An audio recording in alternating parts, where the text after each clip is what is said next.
नमस्कार दोस्तों, हम लेकर आ चुके हैं आप लोगों के लिए 20 मिनट में सुबह की 50 ताजा और बड़ी खबरें हैं। बताएंगे दोस्तों, आखिरकार बीजेपी के ऊपर जमकर भड़कते हुए नजर आए जो है यहाँ पर संजय सिंह बोले खोखा खोखा खोखा पार्टी। आखिरकार क्यों दोस्तों? राहुल गांधी ने बीजेपी को देती चेतावनी, कहा इस देश का लोकतंत्र कोई भी खत्म नहीं कर सकता, इस देश का भाईचारा कोई नहीं मिटा सकता। आखिरकार क्यों दोस्तों? वीवीपैट और खास करके ईवीएम वाले मुद्दे पर बीजेपी घिरी, जनता बोली अब किया है सुप्रीम कोर्ट ने सही काम, अगर ये फैसला हो गया तो बीजेपी का गेम ओवर। और क्यों दोस्तों? आखिरकार अब अरविंद केजरीवाल पर भी उठने लगे सवाल कि केजरीवाल को भी बीजेपी ने बेगुनाह केजरीवाल उन्हें भी फंसाया। बताएंगे क्यों संजय सिंह की रिहाई के बाद ईडी बदनाम हो रही है भयंकर तरीके से। तमाम मुद्दों पर बात, लेकिन उससे पहले अगर आपने अब तक हमारे चैनल को सब्सक्राइब नहीं किया जल्दी से कर लीजिए, पास में एक घंटी आएगी इसको भी दबाइए ताकि हर वीडियो की जो अपडेट है दोस्तों वो आपको मिल पाए और आप हमसे जुड़े रहें। दरअसल दोस्तों आपको बताते चले, भारतीय जनता पार्टी की उड़ी धज्जियां, राहुल गांधी बोले इस देश के भाईचारे और लोकतंत्र को खत्म नहीं होने देंगे। दरअसल आपको बताते चले, राहुल गांधी ने कल अपना नामांकन भी भर दिया। उन्होंने एक बार फिर से वायनाड से अपना पर्चा भर दिया है लोकसभा के लिए। आपको बताते चले जो है यहाँ पर पहले चरण के चुनाव में अब ज्यादा टाइम रह नहीं गया, 1 से 1.5 महीने का टाइम बचा है। ऐसे में राहुल गांधी ने नामांकन भरते हुए सरकार पर निशाना भी साधा। राहुल ने कहा कि बीजेपी नहीं चाहती कि इस देश में भाईचारा रहे, क्योंकि उसे पता है कि भाईचारा दोस्तों अच्छे को हरा देता है। और मोदी सरकार का सिर्फ एक ही जुमला है, लोगों को अलग करो और राजनीति करो तोड़ फोड़ की। यही नहीं, राहुल गांधी ने दावा किया कि बीजेपी की रातों की नींद उड़ चुकी है, क्योंकि देश का लोकतंत्र तो दोस्तों बीजेपी खत्म करना ही चाहती है, लेकिन भारतीय जनता पार्टी चाहती है कि वो देश के लोकतंत्र को नुकसान पहुंचा दे। आपको बता दें बीजेपी बुरी तरीके से घिर चुकी है। राहुल गांधी ने साफ कहा कि फिलहाल आने वाले समय में वो बीजेपी के खिलाफ मोर्चा खोलेंगे और इस चीज को लेकर बीजेपी फंसी हुई है। आपको बता दें चले दोस्तों, फिलहाल संजय सिंह ने दे दिया बीजेपी को नया नारा, खोखा खोखा खोखा पार्टी। जी हाँ, दरअसल दोस्तों पहले तो दूसरे लोगों को ही खोखा दिया जाता था, एमएलए को खरीदा जाता था, लेकिन अब तो दोस्तों बकायदा ईडी के अधिकारी ने 5 करोड़ की घूस ली है। अब संजय सिंह ने आरोप लगाया है कि ईडी ने 5 करोड़ की न सिर्फ घूस ली है बल्कि इसकी जांच होना चाहिए। इसकी जांच ऐसे होना चाहिए कि बीजेपी ने ईडी को खूंखार बना दिया है। उनका कहना है कि ऐसी सरकारी वो बना दी गई है दोस्तों, खास करके खतरनाक मशीन जो लोगों को खास कर अधिकार होते हुए उनका हनन करती है और जबरदस्ती उनको झूठे पैसों में गिरफ्तार किया जाता है। आपको बताते चले, दरअसल ईडी के एक बड़े अफसर ने 5 करोड़ की घूस ली, यह आरोप संजय सिंह ने लगाया। उन्होंने कहा इसकी जांच होना चाहिए, क्योंकि इस 5 करोड़ में से किस किस को खोखा मिला है ये भी पता होना चाहिए, कौन और अफसर इसके साथ मिले हुए हैं। आपको बता दें कथित शराब घोटाले में संजय सिंह के खिलाफ ईडी के पास कोई सबूत नहीं था। उनको 6 महीने तक बिना किसी सबूत के अंदर रखा गया। क्या दोस्तों अब भी हम ये कहेंगे कि हमारे देश में लोकतंत्र जिंदा है? हाँ, इस बल पर तो हम कह सकते हैं कि संजय सिंह को जेल से बाहर निकाल दिया, लेकिन अगर सोचा जाए कि 6 महीने तक उनको जेल में पटक रखा तो इस हिसाब से लोकतंत्र नहीं है। आपको बताते चले दोस्तों, वीवीपैट और ईवीएम पर घिर गई मोदी सरकार, अब क्या करेंगे प्रधानमंत्री? दरअसल दोस्तों वीवीपैट और ईवीएम पर फाइनली दोस्तों एक ऐसा कोर्ट का फैसला आया कि जनता में खुशी की लहर हो गई, क्योंकि अब तो लोगों को यही लग रहा था कि अरे भैया अब तो चुनाव होने वाले हैं, न सही तरीके चुनाव हो पाएगा, क्योंकि ईवीएम को लेकर लोग परेशान है। हालांकि अभी हम पूरी जंग जीते नहीं है दोस्तों, क्योंकि कोर्ट ने केंद्र सरकार और इलेक्शन कमीशन से जवाब मांगा है कि भैया वीवीपैट की जो पर्चियां हैं, जब लोग कह रहे हैं कि जो पर्ची बॉक्स में गिरती है उस पर्ची को बाहर दे दिया जाए। मान लीजिए मैंने किसी को वोट दिया दोस्तों, वो मुझे 3 सेकंड तक दिखती है कि हाँ जिसको मैंने वोट दिया उसी को गया, लेकिन दोस्तों बॉक्स में गिरने के बाद इस बात का क्या प्रमाण है कि जिसको मैंने वोट दिया था, जो मुझे दिखाई दे रही थी वही पर्ची अंदर गिरी? हो सकता है कि किसी और सिंबल की पर्ची अंदर गिरी हो दोस्तों, और दिखाने के लिए वो हमें दिखाई दे रहा है। क्योंकि देखिए ईवीएम हैक नहीं हो सकती, ये तो विपक्ष भी जानता है और वो कहता भी है, लेकिन गोदी मीडिया जानबूझकर साफ नहीं करती कि विपक्ष ईवीएम हैक का नहीं कह रहा है। विपक्ष कह रहा है कि वीवीपैट की जो पर्चियां हैं उसमें घोटाले किए जाते हैं। वीवीपैट के साथ 2 मशीनें और जुड़ी हैं दोस्तों ईवीएम के साथ, तो उसमें क्यों नहीं हो सकता घोटाला? इसीलिए विपक्ष बार बार यह आरोप लगाता है, लेकिन चुनाव आयोग शायरी पढ़कर कहता है कि इल्जाम ईवीएम पर लगाते हैं और बेवफा खुद है। मतलब आप समझिए चुनाव आयोग भी अब शायराना अंदाज में शायरी बोलता है, लेकिन जनता के सवालों का जवाब चुनाव आयोग के पास नहीं है। जब विपक्ष सवाल मिलने के लिए इतने लंबे समय से समय मांग रहा है कि भैया हमें आपसे मिलना है ताकि लोगों का विश्वास वापस लौटे चुनाव पर, लेकिन दोस्तों राजीव जी जो हैं इलेक्शन कमीशन के, उन्होंने विपक्ष से मिलने साफ मना कर दिया था और ये मामला बहुत लंबे समय से चला आ रहा है। तो इससे साफ दिखाई देता है कि मोदी सरकार की नाकामी आपके और हमारे सामने है। आपको बताते चले दोस्तों, प्रधानमंत्री नरेंद्र मोदी के ऊपर जमकर भड़कते हुए नजर आए दोस्तों जो है यहाँ पर अखिलेश यादव। अखिलेश ने कहा बीजेपी का झूठ पूरी दुनिया के सामने आ गया है, पूरी दुनिया थूक रही है और विदेशों में भी हमारी बेइज्जती हो रही है। दरअसल दोस्तों बीजेपी ने ईवीएम और खास कर दोस्तों ईडी और सीबीआई को जिस तरीके का पिट्टू बना लिया है खुद का दोस्तों, उसको लेकर देश और विदेशों में आलोचनाएं हो रही हैं। जिस देश की लोग तारीफ करते थे कि भारत एक लोकतांत्रिक देश है, वहां पर लोकतंत्र जब तक कांग्रेस रही दोस्तों तब तक किसी ने ये नहीं कहा कि भारत एक लोकतांत्रिक देश नहीं है। आज लोग ये कहते हैं कि हम उम्मीद करते हैं कि भारत में अभी भी लोकतंत्र जिंदा होगा, क्योंकि मोदी सरकार ऐसे काम ही कर रही है। विपक्ष को सीबीआई ईडी से डरवाना, सत्ता का ऐसा लालच कि खास कर लोकतंत्र को ताक में रख देना और विपक्षी नेताओं पर दबाव डालना। अगर वो पैसों के बल पर पार्टी में ना आए तो ईडी सीबीआई के बल पर उनको लाना, ईवीएम में घोटाले होना, बूथ कैप्चरिंग करना, खास कर मनी लॉन्ड्रिंग, तमाम इस जैसे जो मामले हैं वो बीजेपी के ऊपर चल रहा है। तो आप समझ सकते हैं कि फिलहाल विपक्ष को रोकने के लिए आन बान शान सब कुछ दांव पर लगा सकती है मोदी सरकार। आपको बताते चले दोस्तों, भारतीय जनता पार्टी के ऊपर जमकर गरजी आम आदमी पार्टी। कहा अरविंद केजरीवाल को जेल में ही मारने का प्लान है बीजेपी का। तभी तो केजरीवाल की शुगर की जो बीमारी है दोस्तों वो बड़ी ही भयंकर है। आपको बता दें एक एक का जो वजन है वो जेल में बड़ी ही तेजी से घटता चला जा रहा है। आपको बता दें इससे पहले भी एक बता चुके हैं, यानी कि अरविंद केजरीवाल की उनका शुगर की उनको बीमारी है, उनको वक्त पर दोस्तों टेबलेट लेना पड़ती है। और आपको बता दें चले शुगर की बीमारी बहुत बुरी होती है, अगर इसमें वजन घटने लगे तेजी से तो फिर जान को खतरा हो जाता है। अब आतिशी ने आरोप लगाया कि बीजेपी केजरीवाल को जेल में मारने की कोशिश कर रही है। अब ये आरोप कितना सच है कितना झूठ दोस्तों ये तो आने वाला वक्त ही बताएगा। आपको बता दें चले दोस्तों, प्रधानमंत्री नरेंद्र मोदी के खिलाफ दोस्तों जमकर भड़कते हुए नजर आए जयराम रमेश। जयराम रमेश बोले जनता का हक है ये जानना कि उसने वोट किसको दिया और जा किसको रहा है। दरअसल दोस्तों देखिए, अगर ईवीएम और वीवीपैट की बात हो ही रही है तो मैं एक बात क्लियर कर दूं, पूरी गोदी मीडिया एक प्रोपेगेंडा चलाती है, वो ये कि ईवीएम का मुद्दा किसी भी चैनल पर नहीं दिखाना है ताकि ये मुद्दा तुल ना पकड़े। और ये इंस्ट्रक्शन किसी और ने नहीं दोस्तों, मोदी सरकार ने पूरी मीडिया को दे रखी है। लेकिन अब वीवीपैट और ईवीएम वाला मुद्दा इतना ज्यादा गर्मा चुका है दोस्तों कि सरकार की जो नीतियां हैं वो पूरी तरीके से फेल हो गई हैं। आपको बताते चले दोस्तों, जो है यहाँ पर प्रधानमंत्री को एक बड़ा झटका लगा, क्योंकि एक चीज तो साफ हो गई है कि फिलहाल सरकार की जो नीतियां हैं दोस्तों वो साफ दिखाई दे रही हैं। मैंने आपको पहले भी कहा है दोस्तों और फिर कहूंगा कि सरकार की जो एक असलियत है, जो असली चेहरा है, जो सरकार दूसरों को बताती है कि हम तो बहुत अच्छा काम कर रहा है, लेकिन सच्चाई क्या है ये सबने देख लिया। इसी को लेकर विपक्ष लगातार भड़का हुआ है। प्रधानमंत्री चाहे कुछ भी कर ले, लेकिन दोस्तों विपक्ष अपनी बात पर अड़ा हुआ है और उसका साफ कहना है कि फिलहाल वीवीपैट का मिलान होगा और वो होगा दोस्तों बॉक्स से। देखिए दोस्तों, एक बॉक्स है, मैं कहता हूं अगर पर्ची अंदर गिर रही है तो उसको हाथ में दे दिया जाए, अगर आपके दिल में कोई चोर नहीं है।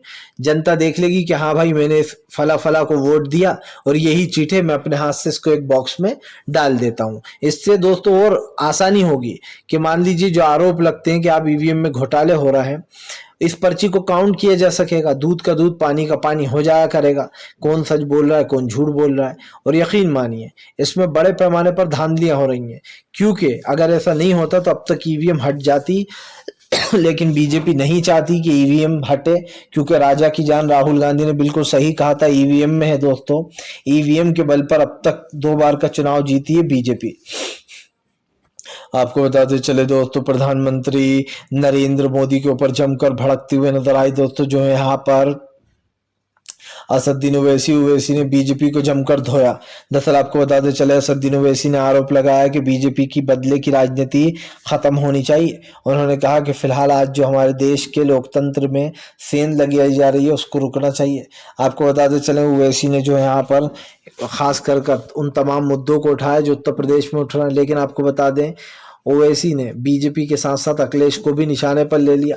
ओवैसी ने कहा कि अखिलेश यादव सिर्फ मुस्लिमों के वोट पाने के लिए ये दिखावा करते हैं, जब मुस्लिमों को उनकी जरूरत होती है तो अखिलेश भाग खड़े होते हैं। आपको बता दें, अखिलेश के ऊपर हमेशा से ये आरोप लगाते आए हैं ओवैसी कि वो खास कर मुस्लिमों के वोट लेकर गायब हो जाते हैं, जब उन्हें जरूरत होती है तो दिखाई नहीं देते।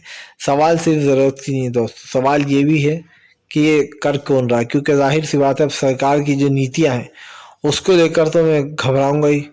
और ऐसे में तमाम चीज़ें दोस्तों जो सरकारी के खिलाफ कहीं ना कहीं जाती हुई नज़र आ रही हैं। फिलहाल दोस्तों आपको बताते चले, प्रधानमंत्री नरेंद्र मोदी के ऊपर जो है यहाँ पर जमकर भड़कते हुए नजर आई दोस्तों जो है ममता बनर्जी ने बीजेपी को जमकर लपेटा। दरअसल आपको बताते चले, ममता बनर्जी ने ऐलान कर दिया पश्चिम बंगाल के चुनाव में इस बार बीजेपी का सूपड़ा ही साफ करके रहेंगी वो। आपको बता दें, पिछली बार विधानसभा चुनाव में बीजेपी कह रही थी कि हम 200 से भी ज्यादा सीटें जीतने वाले, लेकिन बीजेपी की सारी चाल धरी की धरी रह गई थी और सिर्फ 100 सीट उस पर बीजेपी 77 सीटों पर 77 पर सिमट कर रह गई थी। ममता बनर्जी ने कहा इतिहास अपने आप को फिर से दोहराता है और अब फिर से एक बार बीजेपी सत्ता से बाहर जाने वाली है। ममता बनर्जी ने आरोप लगाया कि बीजेपी की राजनीति सिर्फ देश विरोधी हो चुकी है। उन्होंने कहा कि एनआरसी CAA सिर्फ एक राजनीतिक मुद्दा है जिसको बीजेपी बढ़ावा दे रही है। आपको बताते चले दोस्तों, फिलहाल संजय सिंह की रिहाई के बाद अब मनीष सिसोदिया की रिहाई की उठी मांग। कहा फिलहाल केजरीवाल और सिसोदिया को भी बाहर निकाल कर लाएंगे। आपको बता दें, सिसोदिया तो संजय सिंह से भी पहले के जेल में बंद है और उनको जो है यहाँ पर मेन मुख्य आरोपी बताया गया है। लेकिन दोस्तों आपको बताते चले, यहाँ पर उससे भी बड़ा आरोपी उसको बताया गया, सॉरी, अरविंद केजरीवाल को। तो ये तो साफ दिखाई दे रहा है दोस्तों कि फिलहाल केजरीवाल को तिहाड़ जेल भेजा गया है। मनीष सिसोदिया लंबे समय से उस जेल में बंद है।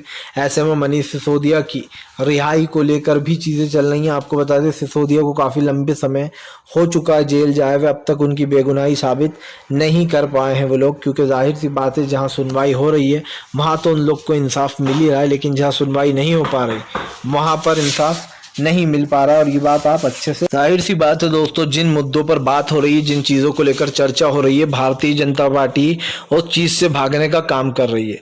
और आज हमारे देश के लोकतंत्र को किस तरीके से खत्म किया जा रहा है ये सब देख रहे हैं। इसी को लेकर बार बार प्रधानमंत्री के ऊपर सवाल भी उठते रहे हैं और शायद उठते रहेंगे, क्योंकि विपक्ष अपनी बात को रखने से पीछे नहीं हट रहा है। विपक्ष की एक तारीफ करना पड़ेगी दोस्तों, इतना सब कुछ सहन करके भी इंडिया गठबंधन तैयार हुआ है और वो बीजेपी से डर नहीं रहा है। आप समझ लीजिए, चाहे संजय सिंह हो, चाहे अरविंद केजरीवाल हो, मनीष सिसोदिया हो, या फिर कांग्रेस के वो तमाम नेता जिनके ऊपर ईडी CBI के शिकंजे हैं, खुद राहुल गांधी क्यों ना हो जिनके ऊपर हजारों मुकदमे लगा रखे हैं बीजेपी ने, तब भी राहुल गांधी कभी डरते नहीं है। और यही हमारा लोकतंत्र है दोस्तों, जब कुछ गलत किया नहीं है तो डरेंगे नहीं। वो बात अलग है कि कई जजों पर बीजेपी दबाव डालती है, लेकिन इंसाफ जब मिलना होता है दोस्तों तब मिलकर वो रहता है, उस वक्त बीजेपी की भी नहीं चल पाती है। आपको बताते चले दोस्तों, भारतीय जनता पार्टी को फिर लगी मिर्ची, इंडिया नाम के खिलाफ फिर से पहुंच गए दोस्तों, जो यहाँ पर कि इंडिया नाम को हटाया जाए, विपक्ष इंडिया नाम का यूज कर रहा है।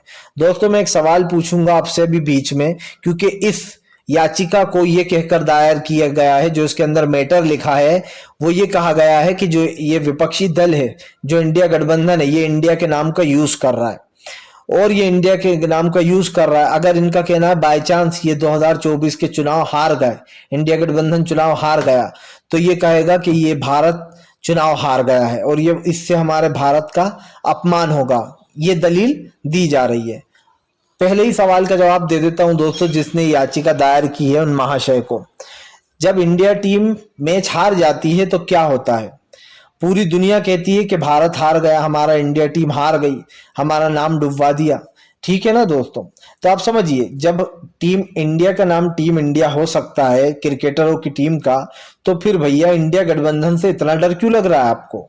मोदी सरकार शुरू से इंडिया नाम से डर रही है, क्योंकि जो उसकी टैगलाइन है वो बड़ी जबरदस्त है कि जुड़ेगा भारत जीतेगा इंडिया। इस टैगलाइन से बीजेपी को मिर्ची लग रही है। बीजेपी को पता है जब भी कभी इंडिया इंडिया नाम आता है तो लोग उससे भावुक भी हो जाते हैं और उससे जुड़े हुए रहते हैं। बीजेपी को इस बात का डर है कि कहीं ऐसा ना हो कि इंडिया गठबंधन इंडिया नाम से चुनाव जीत जाए। और बीजेपी जबकि पूरी कोशिश कर रही है, वो ईवीएम को अपने कंट्रोल में ले रही है, विपक्षी नेताओं को जेल में डलवा रही है, ईडी में भेज रही है, तमाम मुख्यमंत्रियों को गिरफ्तार करवा रही है। पहली बार ऐसा जिंदगी में हुआ होगा कि मुख्यमंत्री भी गिरफ्तार हो रहा है। तो सवाल ये है दोस्तों, और अब मैं आपको बता देता हूं क्या है मामला।